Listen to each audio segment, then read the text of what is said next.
अस्सलाम वालेकुम YouTube family. मैं हूँ साइमा और welcome back my YouTube channel hacks with Saima. तो आज मैं आपको बताऊंगी वो घरेलू नुस्खा जो पहले के ज़माने में दादी नानी जो होती थी ना वो करती थी और उनके घुटनों के दर्द बिल्कुल ठीक हो जाते थे। देखिए आजकल जो है ना उम्र देखकर बीमारी नहीं आती, किसी भी एज के लोगों को हो जा रहा है घुटनों के दर्द, और अचानक से अगर ये हो जाती है ना तो हमें रात भर नींद नहीं आती है। अगर सूजन हो गया है या फिर दर्द स्टार्ट हो गया ना तो इस पोटली को मैंने इसमें कुछ चीज़ें डाली है जो आपके किचन से ही आपको मिल जाएगी और बहुत ही आराम आपको मिल जाएगा। तो दो दो तरीके बताऊँगी जो आपको ईज़ी लगे, आप इसे कर सकते हैं। एक मैं बताऊँगी पोटली बनाना जिसे आप गर्म करके सिकाई करिएगा तो आपको राहत मिलेगी, और दूसरा तरीका बताऊँगी ऑयल बनाना। ऑयल अगर आप बना करके रख लेते हैं किसी भी बॉटल में, बस आपको गर्म करके इसे लगाना होता है जहाँ पे सूजन है और जहाँ पे दर्द है। तो इसके लिए वीडियो को आपको फुल वॉच करनी है, बिल्कुल भी स्किप कर के नहीं देखिएगा क्योंकि सारी चीज़ें जो है ना आपके किचन से ही होने वाली है और दर्द बिल्कुल गायब हो जाएगी। तो चलिए सबसे पहले जो चीज़ लेनी है हमें ये है अदरक। ये अदरक जो होता है इसकी तासीर गर्म होती है और इनमें एंटी इन्फ्लेमेटरी गुण होता है और एनाल्जेसिक गुण होता है जो आपके दर्द को कम करने में और आपके जो सूजन है ना उसे कम करने में आपकी हेल्प करेगा। तो देखिए बहुत तरह से आप अदरक को ले सकते हैं। तो आप इसे पानी में घोल करके भी इसके जूस को भी ले सकते हैं गर्म पानी के साथ। और अभी तो मैं बताऊंगी पोटली जो आपके लिए सबसे ज़्यादा इजी होगा। तो सबसे पहले इतना बड़ा मैंने अदरक नहीं लेना है, बहुत छोटा सा टुकड़ा मैंने लिया है। आप चाहें तो इसे इसके छिलटे को उतार लें और ना चाहे तो ना उतारें, मैंने नहीं किया है, बस इसे वॉश किया अच्छे से और किसी सूखे कपड़े से इसके पानी को बस साफ़ किया है। बस ये जो अदरक का टुकड़ा है मैंने इसे छोटे-छोटे टुकड़ों में कट किया है। अब चलिए यहाँ पे मैंने लिया है वाइप्स, और यहाँ पे कोई रुमाल भी ले सकते हैं या फिर आप कोई कपड़ा भी ले सकते हैं जो बिल्कुल कॉटन है, प्योर कॉटन का लीजिएगा। और फिर इसमें मैंने इसके ऊपर लगा दिया है क्योंकि मुझे बनानी है पोटली और इसी से सिकाई करनी है। जो चीज़ें इसमें डलेगी ना उसके बाद गर्म करके जब आप सिकाई करिएगा उसके बाद आपके घुटनों के दर्द में बहुत ज़्यादा आराम मिलेगा। दूसरी चीज़ यहाँ पे डालनी है नमक। नमक यहाँ पे सेंधा नमक आपके पास है ना, जो ब्लैक वाला जो नमक होता है वो वाला डालिएगा। और फिर इसमें नहीं है तो फिर व्हाइट वाला आप डाल सकते हैं, लेकिन कोशिश कीजिएगा तो वही नमक डालें। फिर इसमें डालिएगा कलौंजी, और कलौंजी डालने के बाद इसमें एक चीज़ जो मैंने रिकॉर्ड नहीं किया, वो पता नहीं कैसे मिस हो गई वो क्लिप, वो है अजवाइन। अजवाइन आपको ज़रूर ऐड करनी है। फिर थोड़ी-सी मैंने यहाँ पे काली मिर्च ऐड की है और सारी चीज़ें आप देखते जाइएगा। फिर यहाँ पे मैंने डाला है हल्दी, क्योंकि हल्दी में भी एंटी इन्फ्लेमेटरी गुण होता है जो आपके दर्द को कम करने में और सूजन को कम करने में हेल्प करता है। तो हल्दी आप कई तरह से भी ले सकते हैं, जैसे मैं बता रही हूँ वैसे भी कर सकते हैं। हल्दी को आप हमेशा दूध के साथ थोड़ी-सी चुटकी भर हल्दी दूध में डाल दें और उसे आप डेली इसका सेवन करें, इससे भी आपको बहुत हद तक आराम मिलेगी। तो हल्दी अभी आपको ऐसे लेना है, दूसरा तरीका भी बताऊँगी जो ऑयल बनानी है।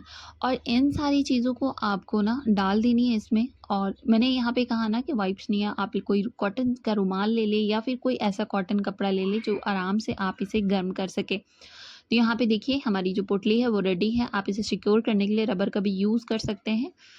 और फिर मैं इसे चली लेकर जाऊँगी किचन में। किचन में आपको बिल्कुल हाई फ्लेम पे स्टार्टिंग में तवा को गर्म रखना है और गर्म रखने के बाद आपको इसे गर्म कर लेना है, इतनी गर्म कि आप सहन कर सकें।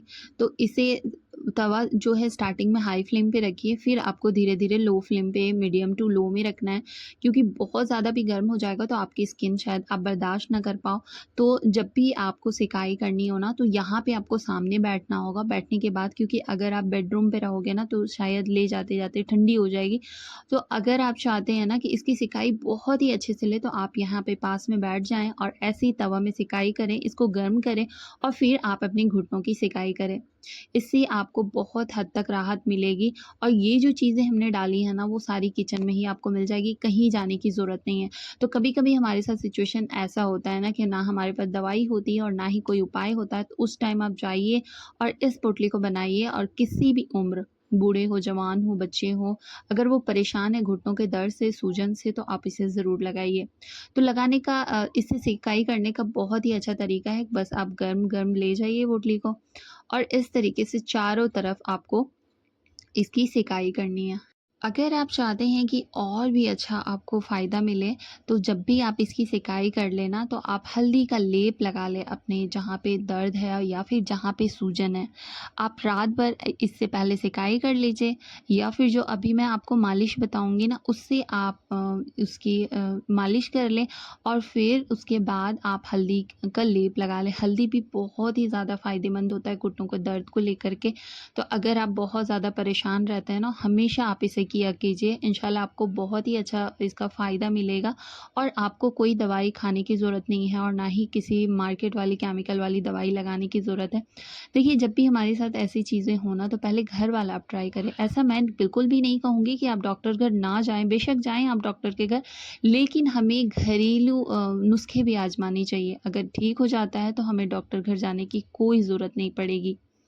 तो ये जो चीज़ें हमने पोटली में डाली है ना, अगर आप चाहते हैं कि मुझे ये नहीं करना, तो इसमें ज़्यादा मेहनत है या कोई और कारण है नहीं करने का, तो आप इस ऑयल को बना लीजिए। जितनी भी चीज़ें हमने पोटली में डाली है ना, इसे आप किसी ऐसे बर्तन पे डाल दीजिए, जिसे आप गर्म कर सकें। तो यहाँ पे मैंने लिया है एक छोटा-सा कटोरी और इसमें मैंने सारी चीज़ों को डाल दिया। डालने के बाद आपको चीज़ों को अच्छे से मिक्स करनी है। मिक्स करने के बाद अगर आपके पास ऑलिव ऑयल है, तो आप उसको डाल दें, वरना आप सरसों का तेल अगर आपके पास प्योर वाला है, तो आप उसे भी डाल सकते हैं। सरसों का तेल भी घुटनों के दर्द के लिए बहुत ही ज़्यादा बेहतर होता है। तो यहाँ पे मैंने डाल दिया, आप जितनी चाहे बना के रख सकते हैं। मुझे थोड़ी-सी चाहिए थी, तो मैंने थोड़ी-सी डाली और फिर एक दूसरे को अच्छे से मिक्स करना है। मिक्स करने के बाद आप अपने किचन पे चले जाइएगा और स्टार्टिंग में इसे बिल्कुल लो फ्लेम पे, बहुत हाई मत करिएगा वरना चीज़ें जल जाएगी, और फिर इसे गर्म होने देना है। मतलब इतना पकाइएगा कि अदरक का जो कलर है ना, बिल्कुल चेंज होना चाहिए, क्योंकि बाकी चीज़ें का कलर कलर तो चेंज नहीं होगा, लेकिन कलर अदरक के कलर से आपको पता लग जाएगा कि ये पका है या नहीं। तो यहाँ पे मैंने ना मीडियम टू लो फ्लेम पे इसे पका लिया है, आपको पता लग जाता होगा, और इसमें छोटे-छोटे से झाग भी आ रहे हैं। और फिर जब इसमें झाग आने लगे ना, तो बस यहीं पे आपको गैस को ऑफ करना है और फिर इसे किसी टी स्ट्रेनर से छान लें, या फिर आप इसे किसी कॉटन कपड़े से ठंडी होने तक का वेट करें और फिर आप इसे कॉटन कपड़े में अच्छे से छान लें और इसकी जितनी भी ऑयल है ना, उसे निचोड़ के बाहर कर दें। तो उसके बाद आप इसे किसी बॉटल में रख लीजिए, और जब भी आपको ज़रूरत लगे ना कि घुटनों में दर्द स्टार्ट हो चुका है, तो आपको बस इस ऑयल से मसाज करनी है अच्छे से घुटनों में लगा करके, और फिर आप रात भर के लिए रहने दीजिएगा। इंशाल्लाह आपका दर्द जो है बहुत हद तक आपको राहत मिलेगी। दूसरा काम एक और बताऊँगी जो आपको बहुत ही ज़्यादा राहत देगा। आपको क्या करना है, गर्म पानी में थोड़ा-सा नमक डाल के भी इससे हमेशा सिकाई करिएगा, इससे भी आपको बहुत हद तक राहत मिलेगी। जो ऑयल है ये आप बना के रख लीजिए, और पोटली है उस तो आज की वीडियो हमारी यहीं तक थी, और जिसने भी हमारी वीडियो को यहाँ तक वॉच किया बहुत-बहुत शुक्रिया, और जिसने भी हमारी पिछले वीडियो में प्यारे-प्यारे कमेंट्स किए उनका भी बहुत-बहुत शुक्रिया। मिलती हूँ नेक्स्ट वीडियो में, तब तक के लिए अल्लाह हाफ़िज़, बाय बाय, टेक केयर।